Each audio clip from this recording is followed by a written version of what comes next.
Hello കൂട്ടുകാരെ, എല്ലാവർക്കും ആത്മാരമ്യ വേൾഡിലേക്ക് സ്വാഗതം. നമുക്ക് പിങ്ക് ക്ലൗഡ് ലോട്ടസ് പരിചയപ്പെടാം. എൻ്റെ ചാനൽ ആദ്യമായിട്ട് കാണുകയാണെങ്കിൽ പ്ലീസ് സബ്സ്ക്രൈബ്. അതുപോലെ താമര ഇഷ്ടപ്പെടുന്ന കൂട്ടുകാർക്ക് ഇത് ഷെയർ ചെയ്ത് കൊടുക്കുക. അപ്പം നമുക്ക് പിങ്ക് ക്ലൗഡ് ലോട്ടസ് പരിചയപ്പെടാം. ഇത് പിങ്ക് ക്ലൗഡ് ലോട്ടസ് നമുക്കിങ്ങനെ മുട്ടായിട്ടിരിക്കുന്ന സമയത്ത് ഇതുപോലെ സെൻറ്ററിൽ ജസ്റ്റ് ഇങ്ങനെ ഓപ്പൺ ചെയ്തൊരു ഹോള് പോലെ വരുമ്പോൾ നമുക്കത് ജസ്റ്റ് ഒന്ന് ഇങ്ങനെ പ്രസ് ചെയ്തിട്ട് ഇങ്ങനെ വിടർത്തി കൈ വെച്ചിട്ട് കൊടുക്കുകയാണെന്നുണ്ടെങ്കിൽ അത് വിടർന്ന് വരും. ഇപ്പം എൻ്റെ കയ്യിൽ ഒരു കയ്യിൽ മൊബൈലും ഒരു കൈ വെച്ചിട്ടാണ് എനിക്ക് വിടർത്തി കൊടുക്കാൻ പറ്റുന്നത്. അല്ലെങ്കിൽ നമുക്ക് രണ്ട് കൈ വെച്ചിട്ട് ഇങ്ങനെ വിടർത്തി കൊടുക്കാൻ പറ്റും.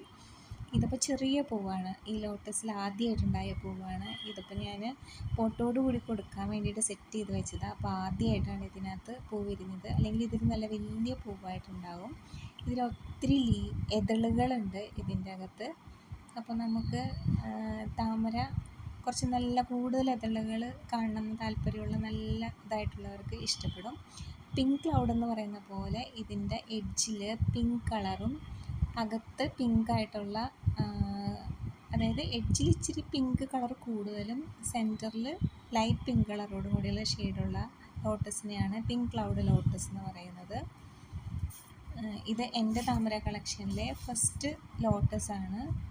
ഞാനിത് റണ്ണറാണ് നട്ടിട്ടാണ് ഇതിനെ വളർത്തി ഇതാക്കിയത്. അതുപോലെ ഇത്രയുള്ളൊരു പോട്ട് സൈസിലാണ് ഞാനിത് നട്ടിരിക്കുന്നത്. ഏകദേശം ഒരു 120 റുപ്പീസൊക്കെ വരും ഈ പോട്ടിന്. അതുപോലെ പോട്ടിൽ വരുന്ന മോശം ലീവ്സൊക്കെ എല്ലാം നമുക്കിതുപോലെ കട്ട് ചെയ്ത് പോട്ട് എപ്പോഴും നല്ല നീറ്റായിട്ടും ക്ലീനായിട്ടും വയ്ക്കുക. അപ്പോൾ സൂര്യപ്രകാശം മണ്ണിലോട്ട് പതിയുമ്പോൾ അതിൽ അതുപോലെ ഇതുപോലെ തന്നെ പായലുകൾ, മോശം പായലൊക്കെ എടുത്ത് കളയാം. സൂര്യപ്രകാശം എപ്പോഴും മണ്ണിലേക്ക് പതിയണം, അപ്പോഴാണ് നമുക്ക് പുതിയ പൂക്കൾ ഉണ്ടാവുക.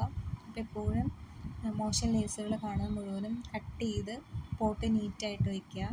അതുപോലെ അസോള പായൽ ഇതിനകത്ത് ഇട്ടിട്ടുണ്ട്. പിന്നെ ഇതിലും ആ ഇലയ്ക്ക് ഇച്ചിരി ഒരു കേടുണ്ട്, അതെന്താണെന്ന് എനിക്കറിയില്ല. ആർക്കെങ്കിലും അറിയാമെന്നുണ്ടെങ്കിൽ അതൊന്ന് കമൻറ്റ് ചെയ്യണേ.